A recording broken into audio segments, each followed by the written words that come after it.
como creo que ya hemos anunciado un poco, vamos a ver algunos pocos temas que pueden ser vistos en profundidad y en extensión.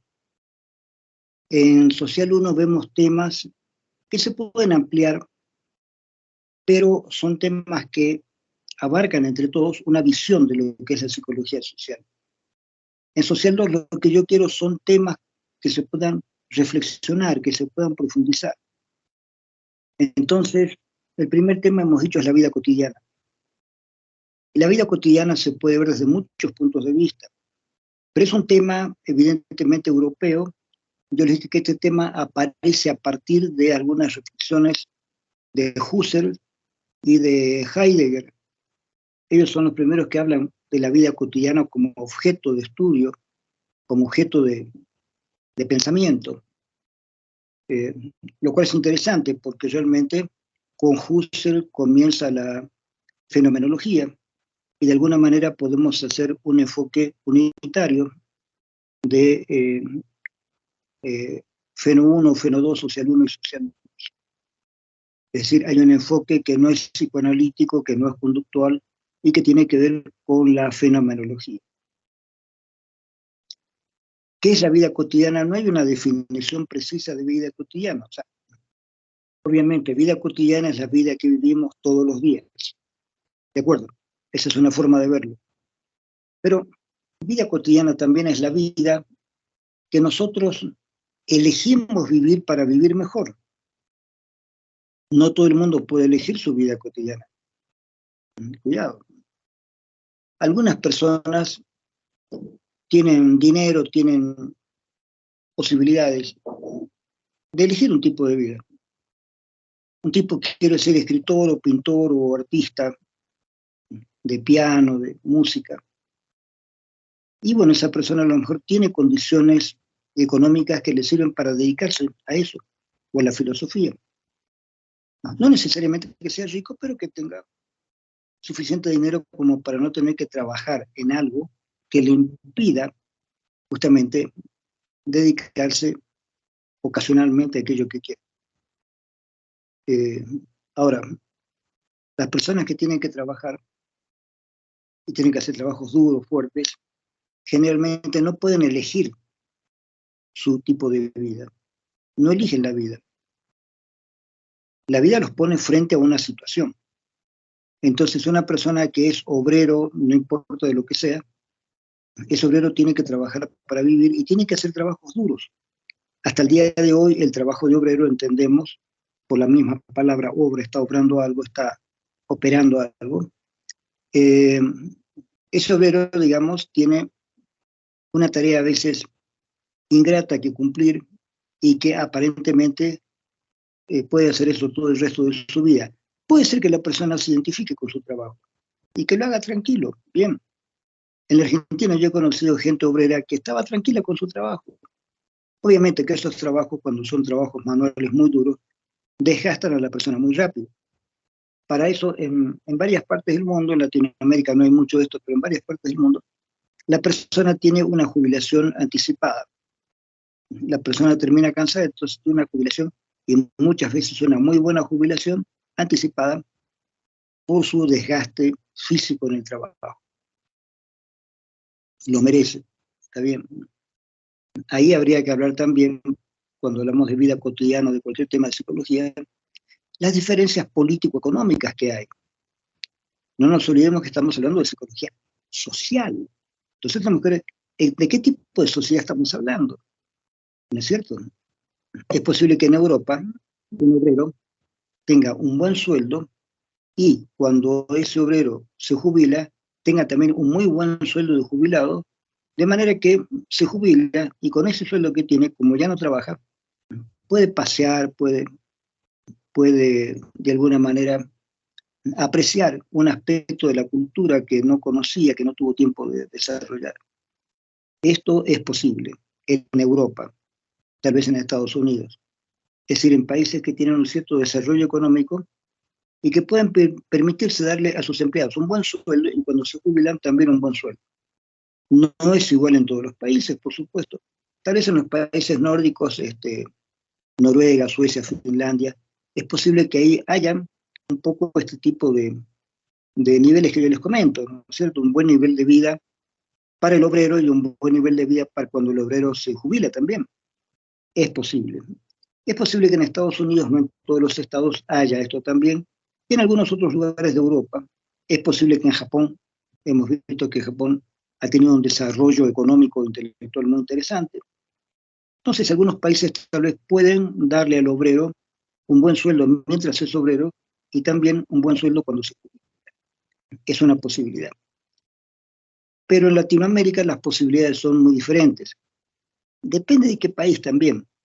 Pero nosotros pensamos que una persona que es obrero en Bolivia no gana mucho, el seguro de vida que tiene, el seguro que tiene para la salud, no me atrevo a decirlo, pero probablemente para mucha gente a nivel de obrero, la cobertura de la salud tal vez no es muy buena, por lo menos hasta hace años atrás no era muy buena. Habría que ver la vida del campesino todavía en Bolivia y en muchas partes de Sudamérica. Hay mucha gente campesina, viven de la vida campesina. No es lo mismo que el campesino europeo o el campesino norteamericano, que a lo mejor tiene más posibilidades de mecanizar su trabajo. A lo mejor en Estados Unidos una persona tiene sus propias hectáreas, no es el campesino asalariado, sino es un campesino que ha logrado tener sus propias hectáreas de tierra y trabaja con equipos que él los maneja desde su casa o desde su silla, equipos automáticos que él los puede manejar desde un lugar determinado, maneja su tractor, no va en el tractor, sino que él desde algún lugar maneja el tractor con un teletrabajo, una telecomunicación. El tractor funciona sin que nadie esté manejándolo personalmente. Entonces hay posibilidades de que una persona pueda tener un buen trabajo, una buena jubilación, una vida relativamente bien, aunque se dedique a una tarea manual. No estamos hablando de personajes de tareas intelectuales. Pero en Latinoamérica todavía tenemos personas mal pagadas, obreros o campesinos mal pagados que sufren todavía un poco las condiciones de trabajo un poco duras, condiciones de trabajo que no le permiten a muchas personas tener una cultura intelectual, ¿no es cierto? Y por eso les cuesta salir también de su nivel de vida. Una persona que pueda estudiar y que tenga una profesión, tal vez puede, aplicando esa profesión, mejorar su nivel de vida. Pero el campesino no tiene tiempo de estudiar. Los niños campesinos estudian de una manera muy relativa. Pueden llegar a lo mejor a estudiar después, pero hay carencias de alimentación, carencias de instrucción, que a la larga tienen un cierto peso. Entonces, cuando decimos vida cotidiana, la primera pregunta es: ¿la vida cotidiana de quién? ¿Cómo es la vida cotidiana del campesino en Bolivia? ¿Cómo es la vida cotidiana del campesino en Noruega? ¿Cómo es la vida cotidiana de un intelectual en Suecia? ¿Cómo es la vida cotidiana de un intelectual en Francia, en Estados Unidos, en Japón, en China? Entonces, cuando hablamos de vida cotidiana, tendríamos que hacer un gran mapa de cómo pensamos, a través de los datos que tenemos, que puede ser la vida cotidiana de diferentes profesionales en diferentes partes del mundo, ¿no es cierto? Así que esto de la vida cotidiana podría ser más complejo de lo que nosotros creemos. Depende de qué lente usemos para mirar qué es lo que elegimos. Si elegimos una etapa de la vida de una persona, si elegimos una etapa en la vida de una población.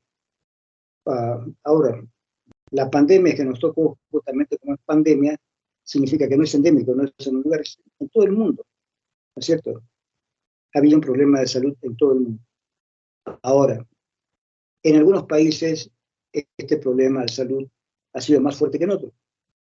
En algunos lugares, dentro mismo de un país hay lugares donde las cosas han sido mejores o peores. Hay países que estaban más o menos preparados para enfrentar una cosa de estas, otros no. Creo que nos queda bien claro que el Internet nos ha ayudado muchísimo para poder paliar todos los efectos negativos de la pandemia, especialmente en cuestiones de estudio. Todavía yo estoy usando, y ustedes también, una suerte de Internet para poder pasar las clases. Si no hubiera habido esta tecnología, esta pandemia nos hubiera agarrado con más problemas todavía de no poder comunicarnos con nadie.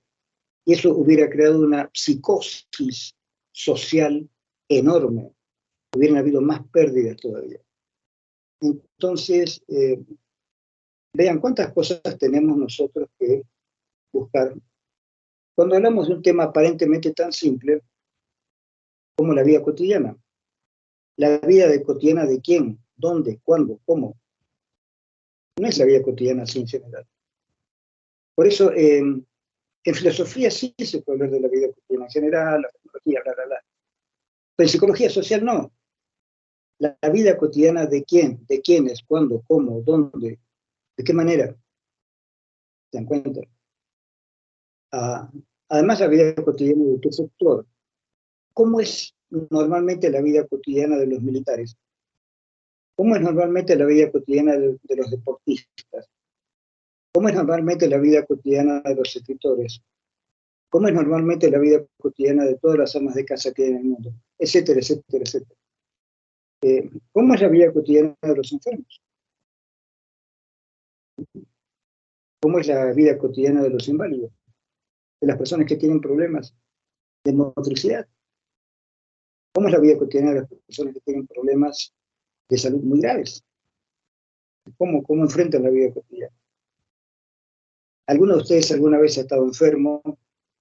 A lo mejor ha tenido que estar en cama, o a lo mejor ha tenido que estar en cama en una clínica, que es peor porque no estás en tu casa, estás en un lugar donde no tienes ninguna familiaridad, digamos. Un lugar aparte que te puede parecer hostil, digamos. No hostil en el sentido en que te hagan daño, sino en que no es el lugar hogareño, no es un lugar donde cotidianamente tienes un sentir, un saber. Tu vida cotidiana cambia totalmente si tienes que ir a un hospital o a una clínica durante un tiempo, aunque sean 15 días. Pero ahí tu vida cotidiana cambió totalmente. Unas 2 o 3 veces yo he estado en lugares por operaciones quirúrgicas, intervenciones quirúrgicas. Y la vida en la clínica te cambia totalmente de la vida que tenías en tu casa. Ya no es lo mismo, por supuesto. Te pueden tratar bien, te pueden tratar con ciertas comodidades, ¿no es cierto? Estoy agradecido del seguro universitario y me ha tratado bien. En Argentina, cuando era chico, tenía un par de operaciones, me ha tratado bien. No todas, hubo una que fue terrible, pero bueno. Pero en general, uno puede enfrentar alguna de estas cosas. Pero hay cosas más terribles. Hay cosas más terribles. Hay desastres naturales, terremotos, huracanes, inundaciones, que le quitan a una persona su casa, su hogar. Ya no es solamente estar en una clínica, que no es exactamente tu hogar, porque sabes que tienes un hogar al cual vas a volver. El problema es qué pasa si hay un terremoto, un huracán, alguna cosa, y te quedas sin hogar. Ya no hay un hogar donde puedas volver. Escuchen eso, no hay un hogar donde puedas volver, ya no hay más. ¿Y qué pasa con una persona así? Esa persona de pronto, ha cambiado totalmente su vida cotidiana. Su vida cotidiana cambia desde ese momento para siempre. ¿Cómo arreglamos eso? Ahí es donde tendría que actuar médicos, psicólogos, psiquiatras. La pequeña parafernalia que tenemos para asistir a la gente que tiene problemas se pone en funcionamiento ahí en ese momento. ¿Sirve de algo? Sí, es posible que sí. Sirve en el caso momentáneo, digamos, y que ni siquiera eso tenemos. Ni siquiera eso tenemos. Ya he dicho yo varias veces que necesitamos incluir en la carrera, por lo menos en los últimos años, para todos, ¿sí? Para todos, lo que es la psicología en emergencia y psicología en crisis, que son dos cosas diferentes. La psicoterapia de emergencia es cuando sucede algo y hay que actuar ahí ese rato, ¿sí? En cambio, en crisis es cuando una persona, por algún motivo, lo pierde todo y hay una crisis. La palabra crisis implica ruptura. Se rompe la vida cotidiana de la persona. Se rompe. Y la persona es como si tuviera que empezar a vivir de nuevo otra vida. En esos dos casos, psicoterapia de emergencia y psicoterapia en crisis, son dos psicoterapias que no tenemos. Que no tenemos. ¿Sí? Y no me vengas ahí con el psicoanálisis o algunas cuestiones raras que no sirven para nada. Para psicoterapia en emergencia no sirve. Para psicoterapia en crisis tampoco en realidad. Porque en la crisis es cuando la persona pierde todo y tiene que empezar de nuevo. ¿Cómo lo haces? ¿Cómo lo haces? Entonces ahí la fenomenología debería servir. Ahí hay que estudiar cuándo y cómo. Entonces la vida cotidiana no es el fluir monótono que uno piensa, la vida cotidiana, la vida de todos los días.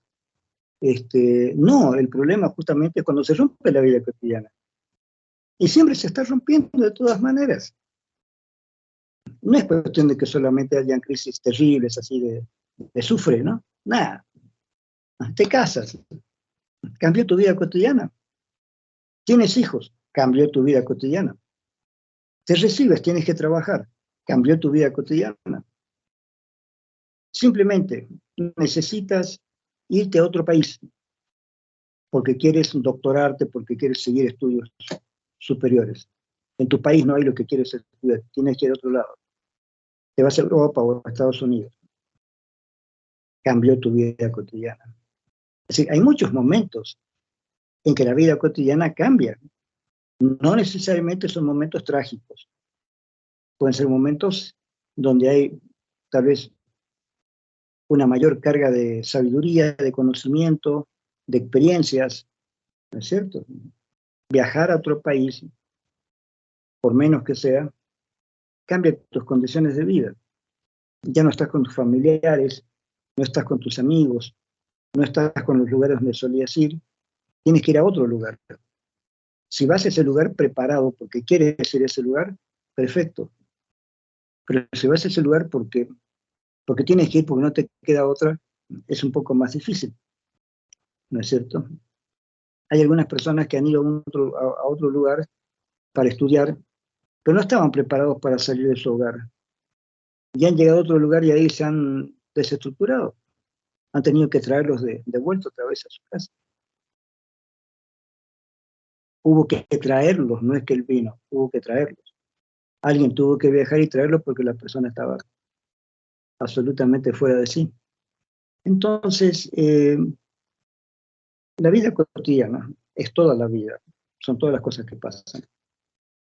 Ahora, hablamos de vida cotidiana cuando la vida cotidiana tiene un fluir regular. Pero en la vida cotidiana hay crisis. La crisis es cuando se rompe esa regularidad. ¿Qué otra regularidad podemos tener? Un problema grande para una crisis, que lo estuve charlando con algunas personas, es, por ejemplo, una persona tiene un choque, se salva, no muere, no tiene heridas muy graves, pero sí tuvo una herida en la cabeza y la persona pierde la memoria.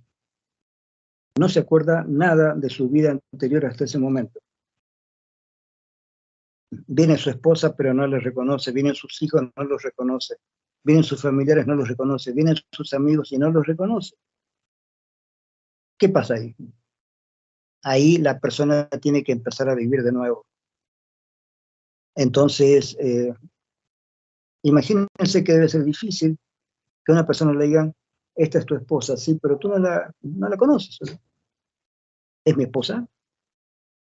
Sí, esta señora es tu esposa. Entonces puede haber una cuestión rara porque la persona no le reconoce a la otra como esposa, como parte de sus hijos, no los reconoce. Y la persona puede dudar. Dice, ¿no será que me están engañando? ¿No será que ha pasado algo y quieren aprovecharse de mí? En fin, pueden suceder muchas cosas. Puede haber una cierta paranoia al pensar que algo sucedió y le están haciendo creer otras cosas. Así que, oigan, hablamos de vida cotidiana como si fuera fácil decir a la vida cotidiana. Mentira. El tema de vida cotidiana abarca toda la maldita vida. Todo lo que te puede pasar, lo que te ha pasado, lo que te está pasando y lo que le pasa a las personas que están alrededor tuyo. ¿No es cierto?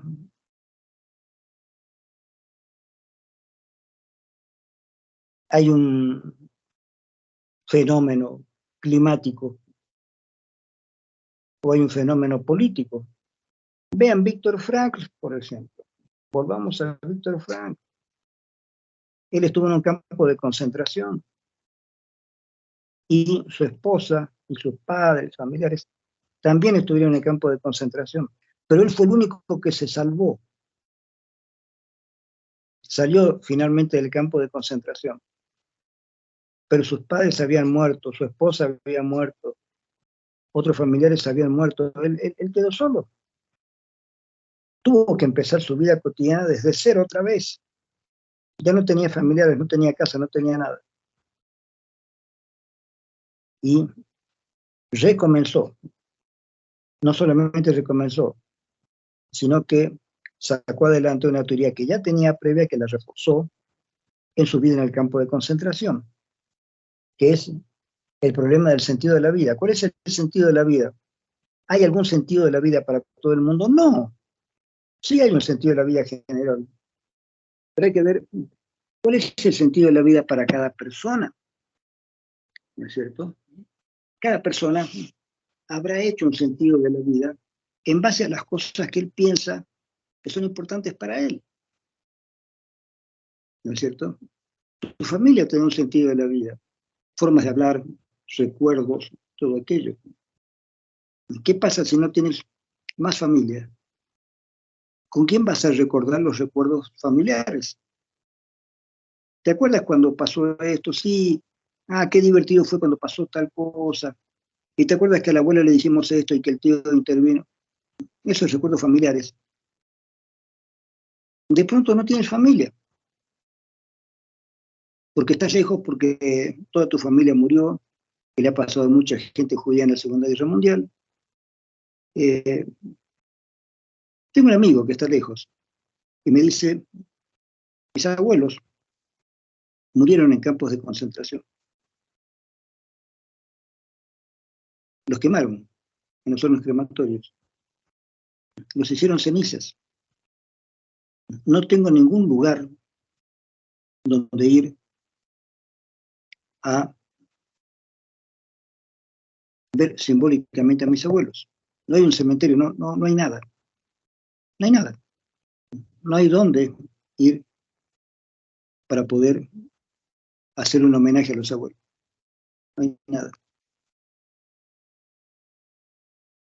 Entonces la vida cotidiana es la complejidad de la vida. Ahora, la vida cotidiana significa que uno tiene que seguir viviendo, que también se corta cuando la persona muere o cuando le dicen a la persona, a usted le quedan tantos meses de vida, o tantos años de vida, o tantos días de vida. Y ahí la persona debe prepararse para el final de su vida, que no se lo esperaba. de pronto se corta. Lo que es la vida cotidiana ya se convierte en un proyecto de cese de la vida cotidiana. Por eso me gustaría que lean a Viktor Frankl, es muy interesante.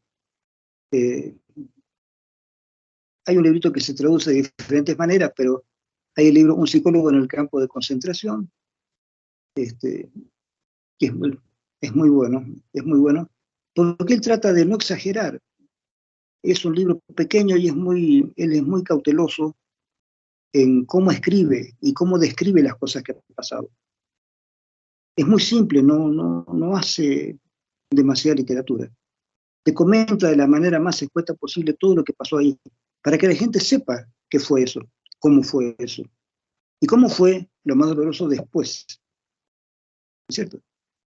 Él logra salir, pero la salida le costó tanto como el hecho de superar el campo de concentración. Ahora, veamos la vida cotidiana en Bolivia. Ustedes conocen Bolivia, tanto como yo. Yo hace casi 52 años que estoy acá. Y ustedes deben conocer Bolivia como yo ya la conozco. Ustedes pueden tener 20, 25, 30 años. Yo hace 52 años que estoy acá, entonces, a pesar de que soy extranjero, conozco varias cosas que a lo mejor ustedes no las vivieron. Pero la vida en Bolivia es diferente de la vida de la Argentina o de la vida de México o de Estados Unidos, ¿no es cierto? Incluso hay países como Chile, o como Brasil, México. Es diferente, tiene sus diferencias. Así que lo primero que tenemos que aprender es a mirar nuestra vida cotidiana. Cuando digo nuestra vida cotidiana, me refiero a la vida individual que uno está viviendo, más la vida de alrededor. ¿Qué es lo que se incorpora en la vida cotidiana? Hay un librito por ahí que tiene un par de capítulos sobre eso. La parte política. La política forma parte de nuestra vida cotidiana. ¿Cómo vivo mi vida cotidiana? ¿La política influye en mi vida cotidiana? Sí, claro que sí. Claro que sí. Lo que nosotros llamamos propaganda política se puede dar sin que aparezca como propaganda política.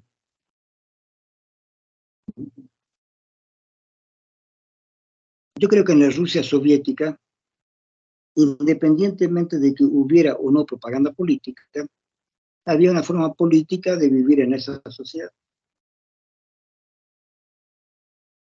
Había control, había limitaciones. Tú tienes que comprar zapatos en la zapatería número 2318 que queda a la vuelta de tu casa y no puedes comprar zapatos en ninguna otra parte. Por lo tanto, con el tiempo, como los zapatos eran malos, además la industria rusa casi siempre fue terriblemente mala, entonces fueron apareciendo artículos de contrabando. Eso lo sabemos ahora porque hay gente que ahora está escribiendo cómo era la Rusia de antes, la Rusia comunista. Y esta gente sufrió muchísimo, muchísimo. Entonces, el contrabando venía a sustituir la muy mala industria rusa que había.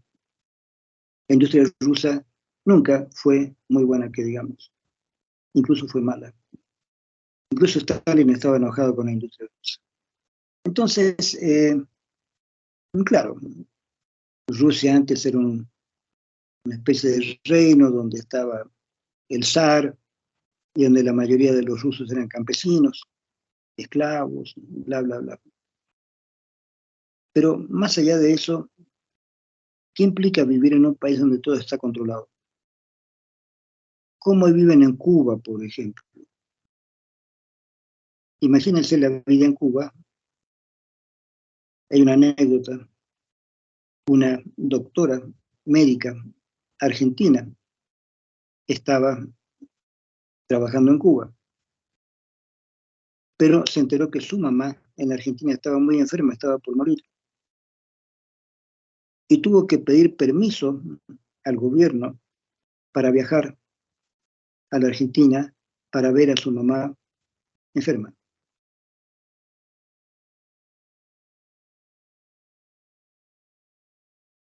En Bolivia no pedimos permiso, tenemos que viajar y viajamos. Sería muy raro que uno tenga que pedir permiso para irse a ver a un pariente que está enfermo. ¿Por qué tendrías que pedir permiso? ¿Por qué nadie tiene que pedir un maldito permiso para viajar de un lado a otro? ¿Por qué hay control? ¿Cómo nos llega el control? ¿Qué pasa cuando te controlan la vida cotidiana? Lo que pasa es muy fácil. Odias a la gente que gobierna ese país, que no te permite vivir tranquilo, ni siquiera en tu vida cotidiana. El estudio de las revoluciones que se han dado, revolución en la revolución además, porque se produce una revolución, esa revolución se hace cargo del gobierno, pero gobierna tan mal que se produce otra revolución, que puede volver al pasado o ir a otro presente o a otro futuro. Así que, bien, es complicado esto. Tú le alteras la vida cotidiana a las personas, y eso tiene un límite. ¿Qué vida cotidiana es la que queremos además? ¿Cuál es la vida cotidiana que más nos gusta? Un ejemplo, a la mayoría de la gente le gusta el fútbol. Prohíbeles el fútbol. Diles, a partir de ahora no hay más fútbol en Bolivia y no se podrán ver partidos extranjeros. Si vamos a la casa de alguien y vemos que están viendo algún partido de fútbol extranjero, a esa persona la vamos a llevar presa. La vamos a meter en la cárcel. Imagínate eso. Le rompes la vida cotidiana a mucha gente para la cual algo interesante de la vida cotidiana es el deporte. No practica el deporte, pero lo ve. Esto puede usarse de dos maneras. A través del deporte te pueden meter ideas acerca de que este país es el mejor del mundo porque por lo menos el fin de semana descansas y ves deporte. Y el deporte es usado para mantenerte quieto, porque digamos, tú no puedes pensar en la crítica de las clases sociales, porque de lunes a viernes trabajas. Y sábado y domingo quieres descansar. Entonces ves películas, ves deportes, ves algo para descansar. Entonces le pregunto, bueno, ¿y cuándo te vas a ser consciente de que tú deberías ser un revolucionario? Nunca, porque nunca hay un corte en la vida cotidiana. La vida cotidiana está ya marcada como para que tú no tengas casi, no digamos derechos, sino tiempo para pensar en otra cosa, en otro tipo de sociedad. Algo de eso van a ver ustedes en un librito que hay de vida cotidiana. Voy a tratar de conseguir otros textos mejores que ese. Pero, en suma, la vida cotidiana es la vida que vivimos todos los días, por eso se llama cotidiana, ¿no es cierto? Cuota, día por día. Esa vida cotidiana, entonces, para empezar, esa vida cotidiana tiene que ver con lo que tú eres. Tú eres militar, eres escritor, eres cocinero. ¿Qué eres? ¿Eres psicólogo? Vaya, ¿cómo es tu vida cotidiana? ¿Eres ingeniero? ¿Eres arquitecto? ¿Eres médico? ¿Eres campesino? ¿Eres industrial? Aquello a lo que tú te dedicas se va convirtiendo en parte de tu vida cotidiana. Lo has elegido tú y estás ahí. Y tu vida cotidiana ya tiene que ver con eso. Todos los que nos hemos dedicado a la psicología nos hemos visto involucrados en la psicología de una o de otra manera, y eso marca nuestra vida cotidiana. Mientras aquellos que han estudiado alguna otra carrera se ven involucrados en esa carrera. Hay gente que ha cambiado su vida cotidiana. Hay gente que estudia una carrera, pero su vida cotidiana practica otra cosa. ¿Sí? Esa persona estudió Derecho o estudió Ingeniería, pero decide ser escritor, digamos. Entonces su vida cotidiana es la literatura, la escritura, la persona escribe. No hace aquello para lo cual se preparó. No necesariamente las personas hacen aquello para lo cual están preparadas, o no lo hacen siempre. Los argentinos tenemos un caso interesante en el escritor Ernesto Sábato. Ernesto Sábato estudió física, llegó a ser doctor en física. Estuvo haciendo trabajos de perfeccionamiento en Francia, en París, en el Instituto Curie, y también en Estados Unidos, ¿sí? En una institución muy interesante, en la cual él aprendió muchas cosas. Volvió a la Argentina y estuvo enseñando en la universidad, tanto a la física de Einstein, la física relativista, como también la física atómica, la física también de los microprocesos. Física que en algunos puntos, como física cuántica, se opone un poco a la física de la relatividad. Estuvo enseñando las dos físicas. Gran tipo, gran científico, hasta que se cansó, dejó todo y se dedicó a la literatura. Y ha hecho buenas novelas, buenas narrativas, buenos ensayos. ¿Sí? Entonces, Ernesto Sábato, como científico, no sé si hubiera sido tan conocido. Como escritor, sí. Pero era un excelente científico. De manera que, como que no sé si se puede asegurar lo que una persona va a hacer en su vida.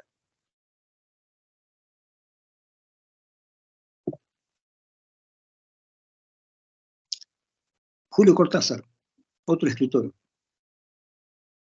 se fue a Francia y ahí se quedó para toda la vida. Y escribió desde Francia. La gran parte de su literatura la escribió desde Francia, publicada en la Argentina. Pero no volvió a vivir en la Argentina. Volvía, visitaba amigos, familiares, pero se iba otra vez. Vivió en Francia hasta que se murió. Hay muchos casos de personas que nacen en un país, viven ahí un tiempo, se van a otro país y allá hacen toda su obra, allá viven, allá mueren. Y esa obra puede ser que tenga que ver o no, como el caso de Ernesto Sábato, con la carrera que han estudiado. Ernesto estudia física, se recibe de físico, casi gana premios como físico, trabaja en los mejores lugares como físico, y después deja todo eso y se dedica a ser escritor, a la literatura. Hay gente que no le perdonó eso. Su propio profesor que le había concedido las becas, ¿no es cierto? Bueno, pero esa es la vida de él, esa es la vida cotidiana que eligió. Es más, se fue a vivir en una casa en el campo con su esposa. Y en esa casita campestre empezó a escribir. Él eligió esa vida cotidiana. Podría haber tenido otra. Tenía otra. Cortázar eligió tener una vida cotidiana en otro país, en Francia. Y ahí se quedó para siempre. ¿Sí? Por accidente o por lo que sea, a veces eliges otra cosa. No les voy a contar mi vida porque es un poco más accidentada en cuanto a los cambios que he tenido.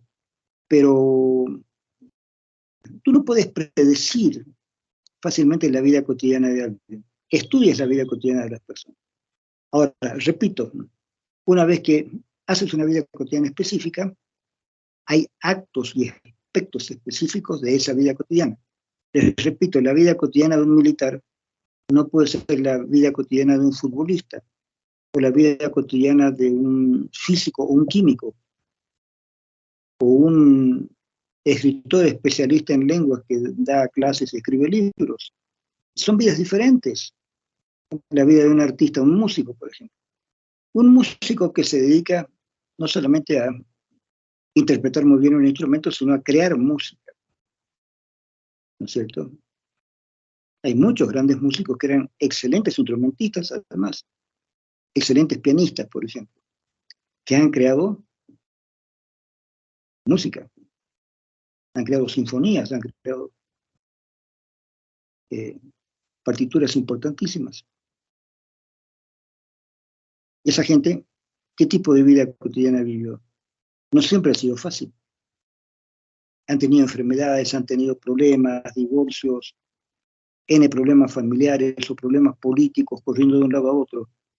Pero a pesar de todas esas dificultades, incluso dificultades personales económicas o de salud, han superado todo esto y han hecho una obra que ha quedado. Podríamos decir, caramba, eso es importante. A pesar de los infortunios y las dificultades, esta persona superó todo eso y dejó una obra hecha. Podríamos decir, bueno, este tipo vivió una vida que valió la pena. Vuelta a la pregunta, ¿acaso hay vidas que no valen la pena? A lo mejor sí, pero ¿quién lo dice? Ahí entramos en otro problema. Podemos meter la ética, que yo lo he considerado muy importante en Freno 2. Podemos considerar la ética como para juzgar la vida de una persona. Esta persona vivió y hizo tales cosas. No fue ética, qué lástima. Esta persona vivió y hizo tales cosas. Fue ética, qué interesante. Podemos pensar que Mahatma Gandhi fue ético. Luchó contra el imperio inglés. Y luchó tanto, hizo tal despelote en la India que logró que los ingleses al final se fueran. Ahora, están pasando algunas películas donde los ingleses ya pensaban irse de todas maneras, lo cual es de discutir. Pero finalmente se van los ingleses. Y Gandhi logra que se vayan los ingleses, después de una serie de peripecias políticas y personales. Entonces todo el mundo admira a Gandhi.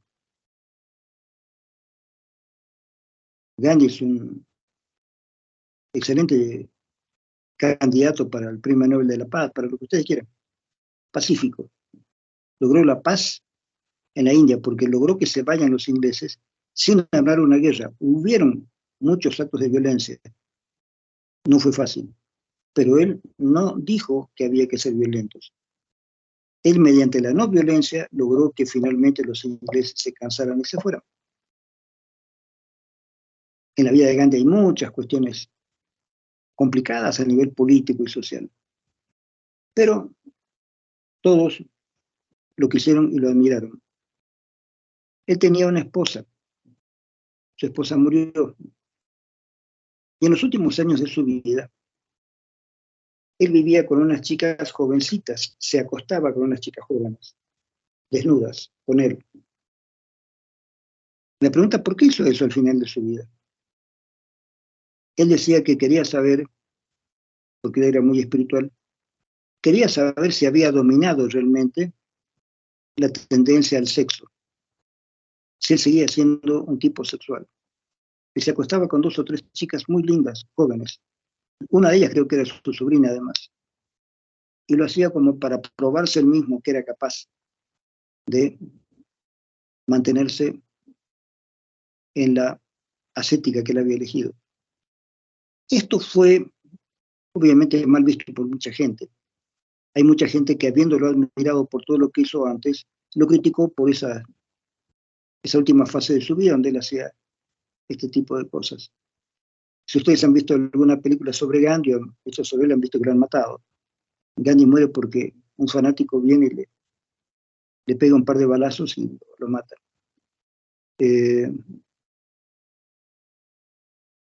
Hay gente que se ha dedicado toda su vida a una sola cosa. Por ejemplo, podemos pensar miles de cosas del Che Guevara, pero el Che Guevara tenía un objetivo: liberar a América Latina de Estados Unidos. Y murió pensando en eso, ¿no es cierto? O, por ejemplo, podemos pensar en Patricio Lumumba, que creo que fue el primero de los presidentes africanos que logró la liberación de una parte de África, pero después lo mataron. Hoy en día sabemos que lo mataron. Desapareció, nunca se supo de él, pero sabemos que lo mataron. En fin, hay muchas vidas ilustres que podemos recordar, que podemos ver, de gente que decidió dedicar su vida a algo que no era personal. A lo mejor esa persona podría haber funcionado muy bien sin meterse en problemas. Gandhi era abogado y podría haber seguido siendo abogado y tener muchos clientes. ¿Por qué? Porque Gandhi pero venía de una familia relativamente pudiente de la India. Y esa familia pudiente lo mandó a Inglaterra a estudiar. Y él volvió a Inglaterra y le pasaron 2 o 3 cosas que no le gustó y se dedicó a luchar contra los ingleses. Y a luchar también contra la gente de la India que aceptaba la influencia de Inglaterra en la India. Ustedes pueden buscar la vida de muchos líderes. ¿Por qué les hablo de los líderes? Porque ahí, si hablamos de la vida cotidiana, estas personas que se dedican a cumplir una misión que ellos mismos la encuentran o la deciden, esas personas cambian su vida cotidiana. Toda su vida cotidiana está dirigida a cumplir esa misión que se han impuesto. Y pasan sacrificios, dificultades, incluso muchos de ellos al final mueren en eso porque los matan por haberse dedicado a eso. ¿No es cierto? Vean, la lista es larga de las personas que se han dedicado a la política, a hacer algo, qué sé yo, Simón Bolívar, quien sea. Entonces podemos ver cómo su vida cotidiana, más allá de las características personales del sujeto, la vida cotidiana ha tenido un norte, ha tenido un sentido. Esa persona dedicó toda su vida a lograr algo. Y en ese algo se jugaron toda la vida. Por lo tanto, la vida cotidiana de esa persona quedó determinada por aquel objetivo que se impusieron. Entonces, a partir de ahí, la vida cotidiana era esto, y esto, y esto, y esto, y esto. La vida de Spinoza, por ejemplo, es interesante.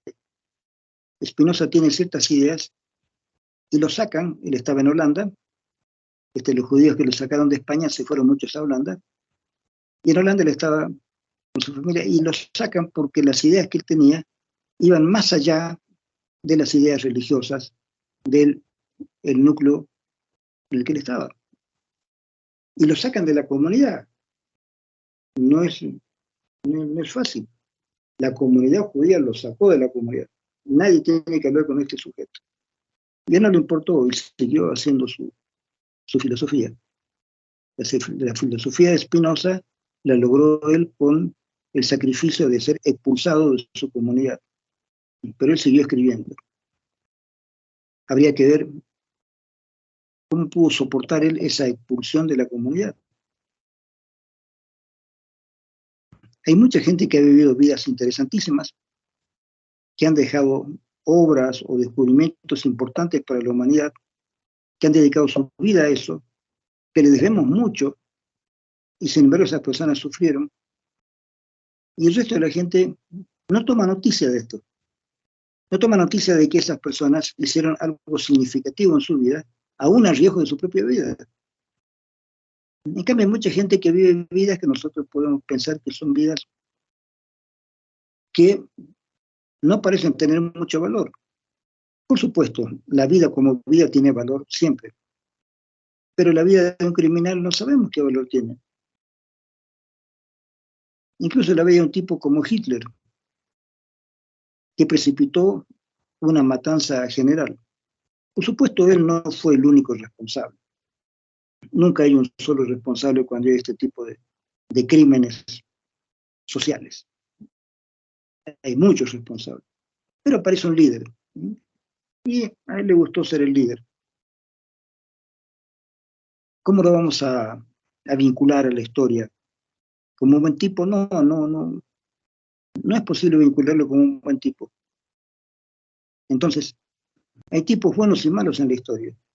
Y no hay mucho que discutir. No hay mucho que discutir. Hay otros que los podemos ver de diferentes maneras, como Winston Churchill, por ejemplo, que fue un líder inglés, que fue líder durante la Segunda Guerra Mundial. Y algunos no lo querían porque él había cometido antes algunos errores teniendo altos cargos políticos, había cambiado de partido una y otra vez. Alguna vez le preguntaron por qué él cambiaba de dirección con los partidos, y dijo, no, yo no cambio, es el partido que cambia. Entonces, si el partido cambia, yo no puedo estar en el mismo lugar. Un tipo interesante, Winston Churchill. Y él dirigió Inglaterra durante la Segunda Guerra Mundial. fue el primer ministro elegido por el rey para que organice la defensa de Inglaterra. Y él aceptó esa misión. Y todos dicen que la cumplió lo mejor que pudo. Le dieron el premio Nobel de Literatura porque algo le querían dar, digamos, de premio. Entonces él escribió sus memorias, la memoria de su familia, memorias de Inglaterra, memorias de la guerra, y dijeron que había escrito muy bien y le dieron el premio Nobel de Literatura, que yo no pienso que a lo mejor lo merecía, pero era como un reconocimiento que le querían hacer los europeos por todas las cosas que él hizo. También le podrían haber dado el premio Nobel de la Paz, por último. Pero bueno, la idea es que quiero llegar a esto, chicos. La vida cotidiana es también la vida que uno quiere ser. La vida que uno quiere vivir, la tiene que vivir cotidianamente, todos los días. La vida de todos los días, al final, es la vida que tú haces. Cuando digan la vida que viviste, tú mueres la vida que viviste, y es la vida cotidiana. Tú has elegido un objetivo, y a ese objetivo dedicas todos los días de tu vida. Tú quieres ser músico, y todos los días tienes que estudiar música y hacer música. Es posible que a lo mejor también seas borracho, seas informal, etcétera, etcétera. Pero lo que importa es cómo fuiste como músico. Dedicaste todos los malditos días de tu vida a la música. Y fuiste un gran músico. Y eso es lo que le va a importar al resto de la gente. A lo mejor Beethoven no era un tipo fácil de tratar. A lo mejor era un tipo insociable, pero a lo mejor era insociable porque se fue volviendo sordo. Y para un músico ser sordo, ¿no? Es pues grave. Como para un pintor irse volviendo progresivamente ciego y perder la facilidad de ver los colores. O sea, hay gente que ha sufrido muchísimo y ha seguido adelante, a pesar del sufrimiento. Entonces, ¿por qué nosotros valoramos a unas personas más que a otras? Porque nos parece que esa persona hace un sacrificio interesante. Ahora, la valoración política es algo en lo que tendríamos que ser muy cuidadosos para hacer análisis políticos y análisis de la vida de políticos. Por ejemplo, a mí no me gusta Pinochet, todo lo que hizo me parece terrible. Pero hay personas que dicen, sí, Pinochet era un buen tipo, terminó con los comunistas que eran malos. No sé si eran tan malos, pero Pinochet sí fue malo. Sobre eso no me cabe ninguna duda. Hitler levantó a Alemania, sí, pero después se destruyó. Él mismo colaboró a una segunda destrucción de Alemania. No sé si era bueno Hitler. Hizo campos de concentración, mató muchísima gente. No sé si era buen tipo. No me parece, a mí no me parece. Si hay algunos nazis todavía que les parece que Hitler era un buen tipo, ahí está, no lo puedo impedir. Pero para mí ese tipo no era un buen tipo. Puedo juzgarlo. Juzgo su vida, sus intereses, sus acciones. Entonces, la vida cotidiana te lleva también a dibujar una personalidad. La personalidad es lo que uno mismo se forma a partir de la vida cotidiana que llevas. Es decir, ¿qué es lo que haces todos los días para que al final se vea que has hecho esto? Escribiste libros, pintaste cuadros, mataste gente, ayudaste gente. ¿Qué diablos hiciste en toda tu vida? Y eso lo va a decir la vida cotidiana que has vivido durante todo ese tiempo. ¿Qué es lo que hiciste día por día durante mucho tiempo? Albert Schweitzer, cuando uno lee cómo se escribe, no vayan a decir Albert Schweitzer, no, es Schweitzer. Albert Schweitzer era organista, era especialista en órganos, además sabía cómo afinar los órganos, cuestión técnica.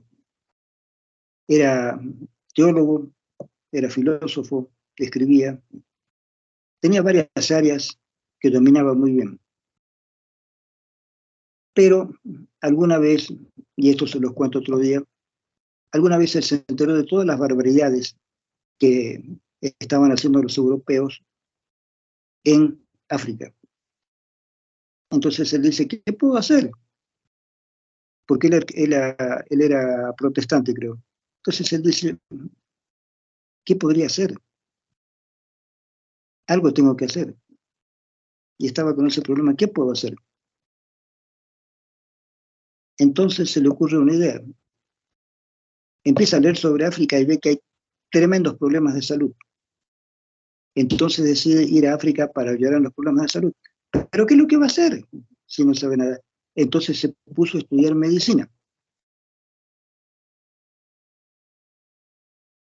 Un tipo que tenía niveles que podríamos considerar como niveles de doctorado en filosofía, en teología y en música. Un tipo que sabía muchísimo. Decide hacer una carrera, medicina, solamente como preparación para irse al África y allá hacer lo que él quiere hacer. Ayudar a la gente de África para así paliar de alguna manera la tremenda barbaridad que los europeos estaban haciendo en África. Y si yo no puedo cambiar todo esto, pero puedo mostrar que no todos los europeos somos mala gente. Yo me propongo ir al África y ayudar a la gente. Como era organista, se llevó un órgano allá a la África, tuvo su misión, una misión de la congregación donde él era, ayudó como médico, ayudó de manera espiritual, hizo interpretaciones de órganos, su mujer se enfermó, la llevó a Europa, su mujer murió, volvió a la África, y siguió en el África todo el tiempo que pudo, hasta que se murió. Le dieron el Premio Nobel de la Paz. Busquen, Albert Schweitzer, Premio Nobel de la Paz, 1950 y tantos, creo. Vean, a veces yo me pregunto lo siguiente, no quiero criticar a nadie, pero digamos soy una persona que se dedicó a estudiar medicina, se recibe de médico y tiene alguna especialidad. Y la persona se siente poco menos que Dios. Yo, el médico, Dios. Ahora bien, el caso de Schweitzer. Schweitzer estudió medicina no por vocación, sino para ser útil. Él dijo que tengo un doctorado en filosofía, en teología, experto en música, doctorado por aquí y por allá, pero no me siento útil. Pero estoy viendo las barbaridades que han hecho los europeos en África. Quiero sentirme útil, voy a ir al África, pero ¿qué podría hacer? Listo, allá hay problemas de salud. Voy a estudiar medicina para ser útil en el África, hacer algo. Oye, el tipo se recibe médico y no dice, oigan, soy médico, respétenme, admírenme. No, el tipo estudió medicina, fue un gran médico, se recibió solamente para iniciar una misión que quería hacer en Europa para que el resto de la humanidad no crea que todos los europeos son unos hijos de tales porque han hecho barbaridades en África. Él dice, no, yo quiero que no todo el mundo piense mal de los europeos. Hay algunos europeos como yo que quieren ir al África y hacer algo bueno. Y dedicó su vida a esa cosa. ¿Cuántos serían capaces de hacer eso? Tienes 3 carreras hechas. Has escrito, has publicado, eres conocido como concertista de órgano. Sabes incluso detalles de ciertas obras de Juan Sebastián Bach. Un día un músico vino y le preguntó por qué él variaba algunas cosas de Juan Sebastián Bach. Dice, no las varío, es que las escribió así Juan Sebastián Bach, porque él hizo esa música para coro. Y le puso la música del alemán antiguo, de cómo se cantaban las oraciones en el alemán antiguo, para el coro. Y por eso tiene esta... Entonces, es un tipo que sabía mucho. Experto en música, experto en filosofía, experto en literatura, experto en todo.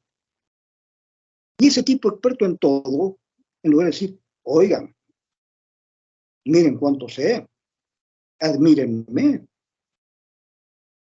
soy filósofo, escritor, músico, soy todo. No, el tipo dijo, esto no me interesa nada. Voy a estudiar medicina para hacer algo útil en el África. Y se fue al África toda su vida. Y allá hizo una misión muy interesante, mucha gente se interesó por él, y después él recibía cantidad de cartas de gente que quería ayudarlo a su misión en el África. Y le dieron finalmente el Premio Nobel de la Paz. ¿Te das cuenta? Un tipo que estudia medicina para empezar a hacer una obra, no para sentirse, oigan, soy médico. El Che Guevara estaba estudiando medicina, lo conoció a Fidel Castro y pensó ayudarlo en ese plan que tenía revolucionario. Él estaba estudiando medicina, le faltaban materias, pero no quería dejar eso sin terminar. Volvió a la Argentina, volvió a Buenos Aires, rindió muchas de las materias como materia libre. Materia libre es lo que algunos perezosos de acá hacen cuando rinden una materia en un solo examen, ¿no es cierto? Que aquí no se hace como en la Argentina, que es un tribunal que te toma el examen, que es muy, muy, muy difícil rendir una materia libre. Y este tipo, Che Guevara, va y rinde un montón de materias libres en los últimos años de medicina. Es un caperuso total. Termina sus prácticas, termina la carrera de medicina por responsabilidad. Termina la carrera de medicina y se va con Fidel Castro a hacer la revolución. No hay mucha gente así. No hay mucha gente así. Entonces, tenemos que ver qué clase de gente es la que nosotros pensamos que ha cumplido con su propia vida, que tuvo de pronto una intuición, siguió su intuición y a pesar de todas las circunstancias, los desastres, las dificultades, la persona cumple una misión que él mismo se impone. Oigan, eso es bien importante. Entonces ahí el sentido de la vida de esa persona se lo dio él mismo. No es que por casualidad le cayó un sentido de la vida. Él mismo eligió un sentido de la vida y lo cumple hasta morir. Así que cuando hablamos de vida cotidiana, hay mucho de lo cual hablar, como ustedes se habrán dado cuenta. La vida cotidiana entonces tiene que resumirse en cuál es el sentido de la vida en la vida cotidiana de cualquiera de nosotros. ¿Por qué vivimos esa vida cotidiana? ¿Para qué estás viviendo esa vida cotidiana? Maldición, si esta carrera no te importa, andate. Estudia algo tecnológico, qué sé yo. No sé si estás preparado para ser psicólogo. A lo mejor sí, a lo mejor no. ¿Tienes tiempo? Andate. Claro. Entonces, ¿cómo una persona elige un sistema de vida, un objetivo de vida, y en base a ese objetivo hace toda su vida cotidiana, día por día? ¿Sí? La vida cotidiana está, no para cualquier lado, está enderezándose hacia un objetivo. Y a partir de ahí, toda la vida cotidiana tiene que ver con ese objetivo. Entonces, la vida cotidiana no es una cuestión así etérea, es una cuestión muy concreta. ¿Cuál es la vida que vives todos los días? ¿Por qué vives esa vida todos los días? ¿Para qué diablos vives esa vida todos los días? ¿Tienes un objetivo al cual quieres llegar? ¿Estás al aire sin saber qué es lo que quieres hacer? ¿Cada día piensas para qué estoy viviendo? ¿O tienes un objetivo preciso? ¿Quieres llegar a tal cosa y a tal cosa y a tal cosa? ¿Sufriste algo en la vida cotidiana? ¿Te recuperaste de ese sufrimiento? ¿Estás preparado para que tu vida cotidiana se rompa y que la puedas reponer otra vez? ¿Estás preparado para todo? Todo eso hay que preguntarse a partir del pensamiento de la vida cotidiana. Si no lo piensas así, no sabes para qué estás viviendo. Si no sabes cuál es la vida cotidiana que quieres vivir y que estás viviendo, no tienes idea de para qué vives. No digo de que eso sea algo para calificar a una persona. Esta persona no sirve porque no sabe para qué diablos vive. No, tampoco. No seremos exagerados. Pero lo que sí creo que es importante es que cuando tú analizas tu propia vida cotidiana, es decir, tu vida, porque tu vida la haces todos los días, hay que ver si dentro de los parámetros que tenemos sociales, si tú consideras que estás haciendo una vida positiva o no. Si lo que estás haciendo responde a lo que realmente quieres hacer o no. Si lo que estás haciendo ahora o posteriormente será de importancia o de interés o de beneficio para otras personas o no. Todo eso se puede plantear uno cuando empieza a pensar la vida cotidiana, la propia y la vida cotidiana de los demás. Un psicólogo tiene que ser experto en esto porque tiene que ayudar a muchas personas cuando tienen una alteración de su vida cotidiana. Mi vida cotidiana se alteró, no sé cómo seguir. Ahí el psicólogo tiene que ayudar. Ahí tiene que ayudar. Listo, bien, hasta acá nomás, chicos. Nos vemos en la próxima y vamos a pasar al otro tema. Gracias, chicos. Ya les voy a mandar bibliografía especializada. Chao, chao. Hasta luego, Lice. Gracias, Lice.